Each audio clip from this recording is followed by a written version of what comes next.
दो बड़े mafia hospitals, आगा Khan hospital Karachi और लियाकत नेशनल हॉस्पिटल कराची, ये दोनों ट्रस्ट हॉस्पिटल हैं। लियाकत नेशनल हॉस्पिटल हुकूमत पाकिस्तान ने तामीर किया था और इसका इफ्तिताह गवर्नर जनरल इस्कंदर मिर्जा ने किया था। लियाकत नेशनल हॉस्पिटल की पूरी अराजी और इसकी तामीर हुकूमत पाकिस्तान ने गरीब आवाम के मुफ्त इलाज के लिए की थी, क्योंकि आगा खान फाउंडेशन ने ये कहकर जमीन हासिल की थी कि वो गरीब आवाम के सस्ते इलाज के लिए हॉस्पिटल तामीर करेंगे और उस हॉस्पिटल में मुस्तहक मरीजों का बिल्कुल मुफ्त इलाज किया जाएगा। एक बात याद रखें, ट्रस्ट कवानीन के मुताबिक काबिल एतमाद प्रॉपर्टी पर किसी भी किस्म का कोई भी वफाकी या सूबाई टैक्स वगैरह बिल्कुल भी नहीं होता है।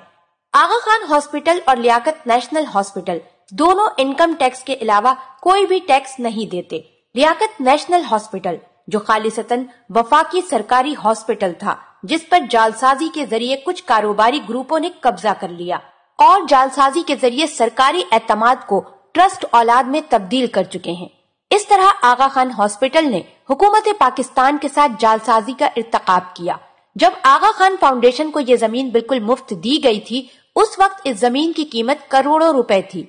अब इस जमीन की कीमत ही तकरीबन 500 अरब की मालियत है, जो सिंध के गरीब आवाम की जमीन है। ये दोनों हॉस्पिटल खैराती मकसद के लिए सिंध के गरीब आवाम के लिए हैं और अब वो अमीर मरीजों का महंगा तरीन इलाज करके लाखों नहीं बल्कि अरबों रुपए हुकूमत को बगैर कोई टैक्स दिए कमा रहे हैं। गरीब आदमी तो आगा खान हॉस्पिटल और लियाकत नेशनल हॉस्पिटल में इलाज करवाने का सोच भी नहीं सकता। एक मरीज के प्राइवेट कमरे का एक दिन का किराया 32,000 रुपए है, जो किसी 5 स्टार होटल के किराए से भी ज्यादा है। हर तरफ लूट मार का बाजार सरगर्म है, कोई पूछने वाला नहीं। मेरी आप लोगों से गुजारिश है कि इस वीडियो को ज्यादा से ज्यादा शेयर करें ताकि अरबाब अख्तियार व आला कानूनी इदारों तक आवाज पहुंचाई जा सके। अवाम मुतालबा करती है कि इन हॉस्पिटल्स को भी NICVD और SIUT की तर्ज पर चलाया जाए ताकि गरीब लोगों का कुछ तो फायदा हो।